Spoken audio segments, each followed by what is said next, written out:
becomes our prayer.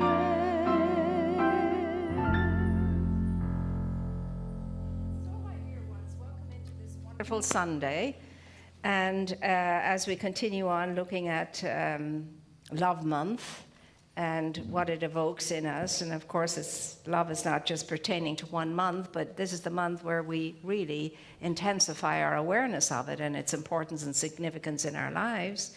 And as we move through looking at the heart of the matter, and the heart of the matter is what is important, we are looking at today the forgiving heart.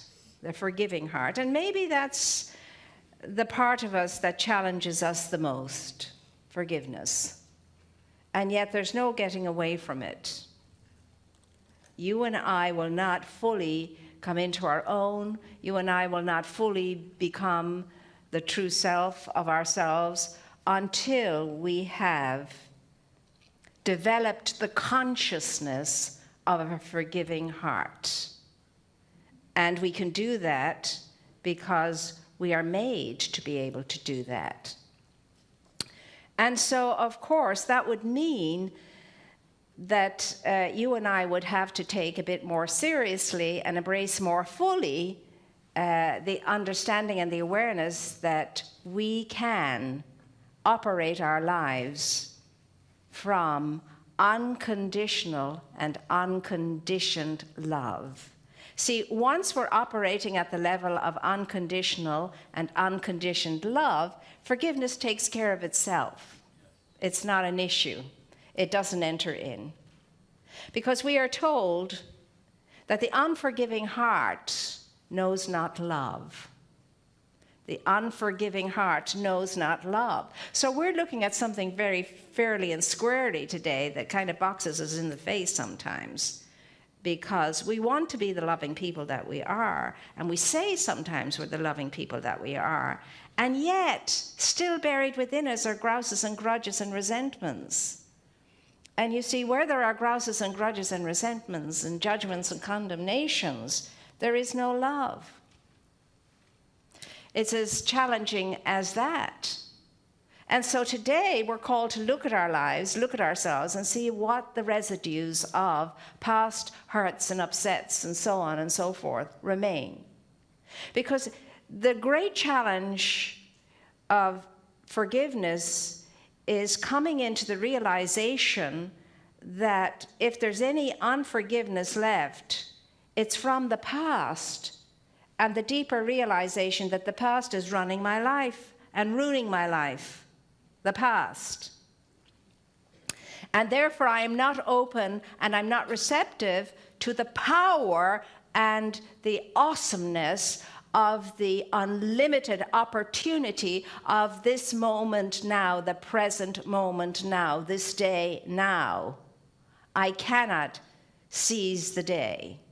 I cannot, as long as I'm living heavily from my past.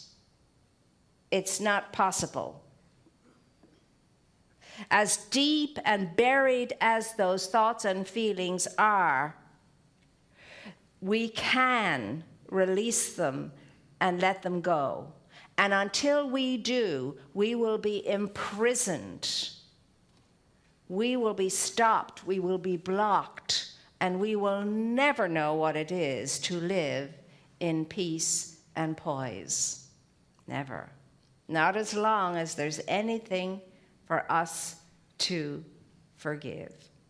And forgiveness begins with the gift that we give to ourselves. And that's what forgiveness is. It's the greatest of all gifts that we give to ourselves. And we begin by forgiving ourselves. That might sound strange, but forever we think we need to forgive ourselves for, it's time to jolly well do it and be done with it. You know, we forgive ourselves for disappointing ourselves. We forgive ourselves for annoying ourselves. We forgive ourselves for being distracted in our lives. We forgive ourselves. The list could go on and on and on and on and on. And it's amazing emptying when you go through the list and you do it and you truly tell yourself, I forgive myself.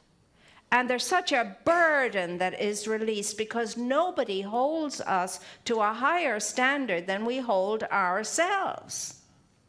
Nobody can belittle us more than we can belittle ourselves. No one.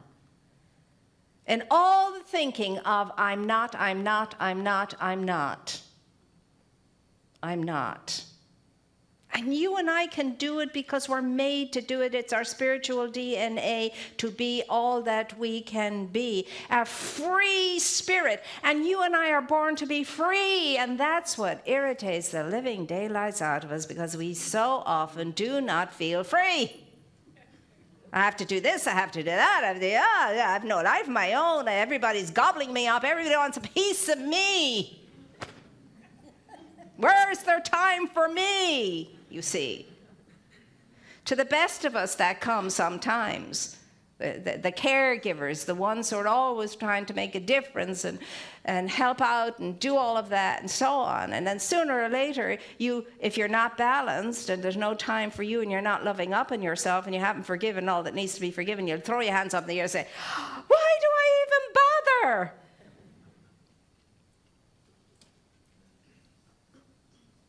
And yet you cannot not be the givingness of life back unto itself.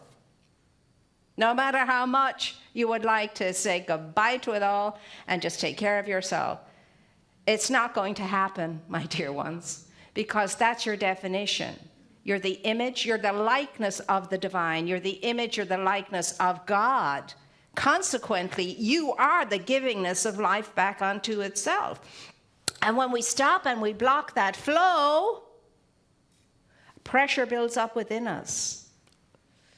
Pressure builds up within us and creates all kinds of havoc mentally, emotionally, physically. So today is an opportunity for you and for me. Tonight, this week is an opportunity for you and for me to really come to terms with honoring and respecting and acknowledging and identifying your real and true essence, your real and true self. And then deciding to live up to that, to measure up to that yourself. Nobody can make you measure up. I know many people along the way have tried to have us all measure up. You're not your full potential yet, we're always told. School cards would come in from early grade schools to some children and it would say, not yet reaching their potential, not yet reaching their potential. Now, every teacher says that when they don't want to say, you are a downright lazy kid. That's what they're really saying. You know, keep an eye on that lazy son of a you-know-what's-it, because it's driving me crazy. That kid's got talent, but is not using any of it as far as I can see. So not living up to her potential says it all. So if you were to write yourself a grade card today, how would you rate yourself along the line of, are you measuring up to the true essence of your being? How would you rate yourself? And I would only do these rating things only if you're in a very good state of mind and in a very good place. You honor yourself, you respect yourself, you know yourself, you love yourself. Because otherwise you'll want to slit your wrists after you've done it. So don't do it whenever you're feeling blue or down or moody or irritated or cantankerous or any of that. You have to be at your best in order to take these little quizzes. Because then you might just hit the target, you see. You might be honest and fair and square with yourself. So otherwise, don't do that, because then you'll be singing, nobody knows the troubles. You know, you'll be singing all those sad songs, and we have a song to sing, and none of them are sad. They're all glory, hallelujah songs that's in each and every heart, that lives in each and every heart. And we get down, and we get depressed, and we get upset, and we get knocked off target because we don't allow the music out of us. We don't allow the dance out of us. We're keeping a lid on all that energy, and life wants you to dance. And every day is but a dance, another chance to dance it like you've never danced. and so on. That's the line of a country song somewhere I came across lots of years ago. It was a good country song, that one, you know? Kind of a shake it up baby now, twist and shout.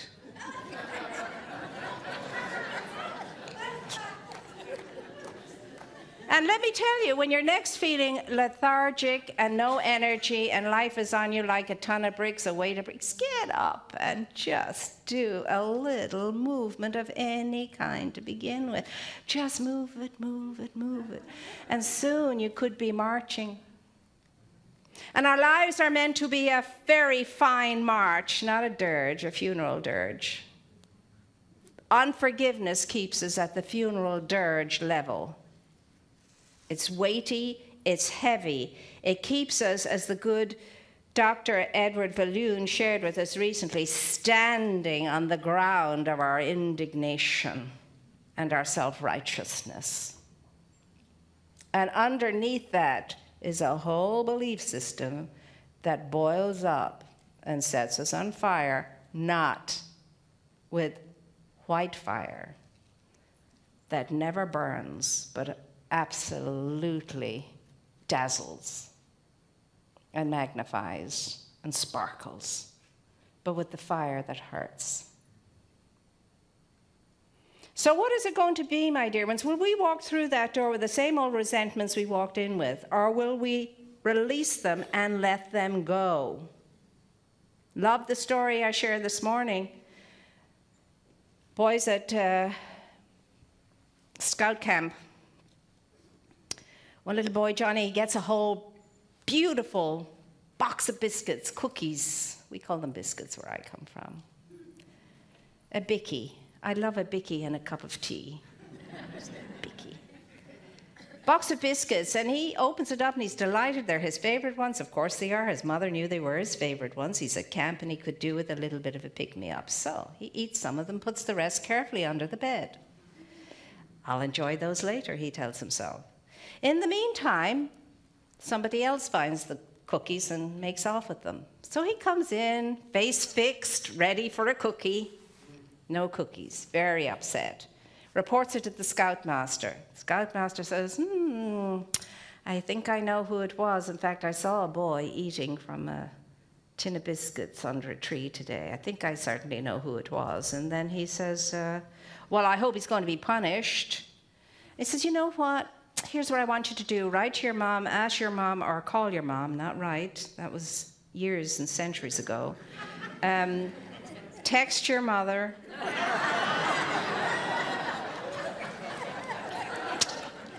I'll give you your phone back. I know we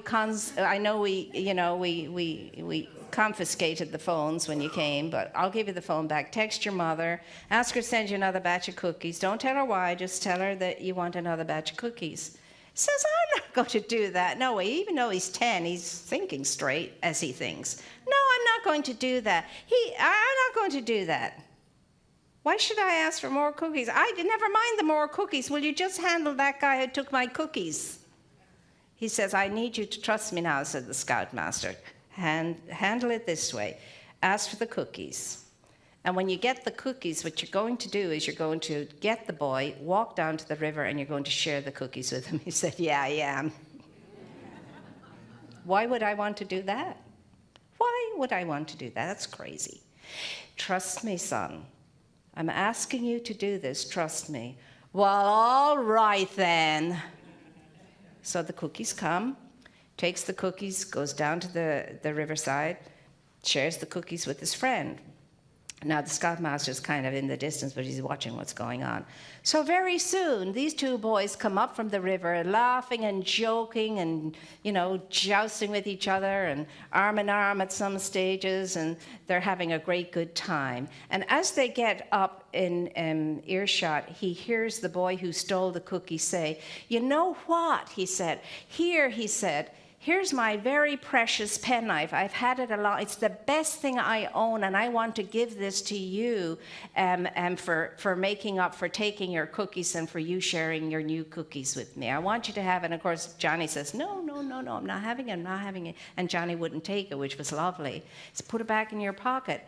So you see, I mean, really and truly, there was a way to handle a situation that very few people would think about. Very few people would think about. These children teach us a lesson with regard to how to get over ourselves and stop standing on this small little narrow patch of indignation and self-righteousness.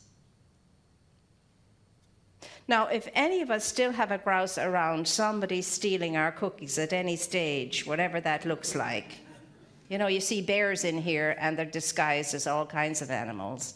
Well, this tin of cookies that we have all the time resembles all kinds of things too. So if you and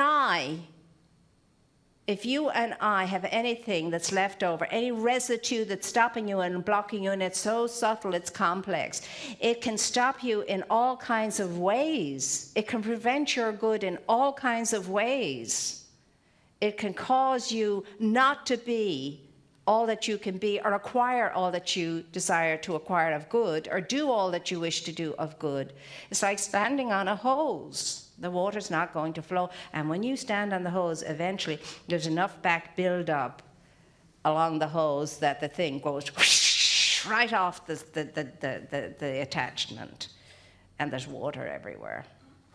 Have you ever dropped a glass of water? It seems like you've dropped a gallon or 2 or 3.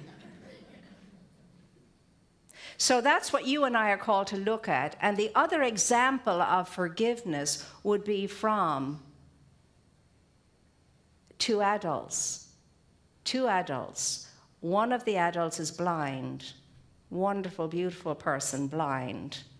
And she has a wonderful boyfriend who doesn't think that that's an impediment to their relationship by any manner or means. And they have a great relationship, but she is so unhappy. She is so unhappy that she is blind. If only she had eyes that could see, if only she had eyes that could see, if only she had eyes that could see, her life would be so different and she would be so much more herself and so on. So eventually, eyes were donated and she was given the gift of sight and she was able to see. And then when her boyfriend was just so thrilled and delighted for her, and she was so crazily happy that she could see the world and everything around her and experience in a way she never experienced it before. And he said, "It's time now," he said, "darling, it's time for us to marry and have a good life," and so on. And then when she had her sight, she said, "Oh my God, I can't do this. I can't go ahead with this. I can't do this. I can't stand blindness," because her boyfriend was blind. "I can't do this. I cannot do this. I cannot do this. I just cannot do it. I can't cope with blindness anymore in my life." So the relationship broke up. They went their separate ways. And although he was extremely disappointed and sad, he didn't bear any grudge. He just wished her well and wanted the best for her. But many months later, she got a letter from him saying, "I'm knowing everything your life is everything you want it to be, but I hope you're taking great good care of my eyes."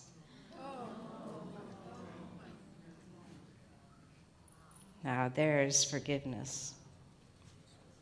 There's forgiveness. That it meant so much to her, he volunteered his own eyes so that she could see. And then she couldn't take that, and so on. So here the thing is, for you and for me, in this week, my dear ones, are we going to look carefully at ourselves, lovingly at ourselves, respectfully at ourselves, in an honoring way, in an appreciative way, and be kind to ourselves? And in so doing, ask ourselves, now, what best way can I help you to be better? What best way can I help you to mend, to fix, to heal, whatever needs to be mended and fixed and healed? What better way can I help you to be the great, magnificent, fantastic, amazing, radiating, wonderful, powerful point of light that you are? What best way can I help you to be more of that and to come into your own dear heart? How can I help you?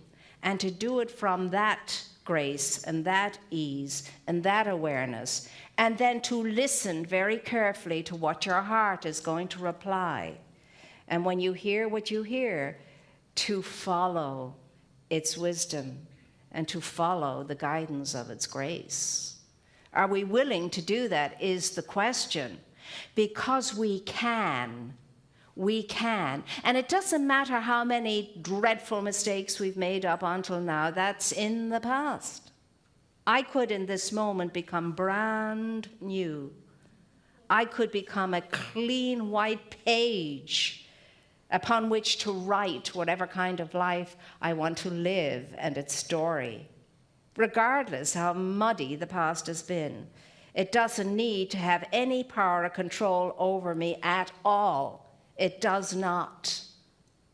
I can be brand new in this moment now. I can be resurrected up into the power and the glory and the grace of the goodness and the truth that has always resided within me, regardless of how naughty I have been. My naughtiness, no matter how bad, has never touched that pristine state, my true essence and my true way of being, not by an iota, a tad. It's always been in pristine condition. And if I could just release myself from my history, if I could let go of my past, if I could leave all of that behind me and look to myself as a brand new creation, and then start afresh, brand new, with no luggage, no baggage, nothing at all in the way of me, but this bright, powerful energy that is saying to me all of the time, be who you are. Be what you are. You are made to be it. You can be it, and be it. Remember, the pessimist says, I cannot do it. The optimist says, I can do it. But the activist says, I'm doing it. So do it. And so it is.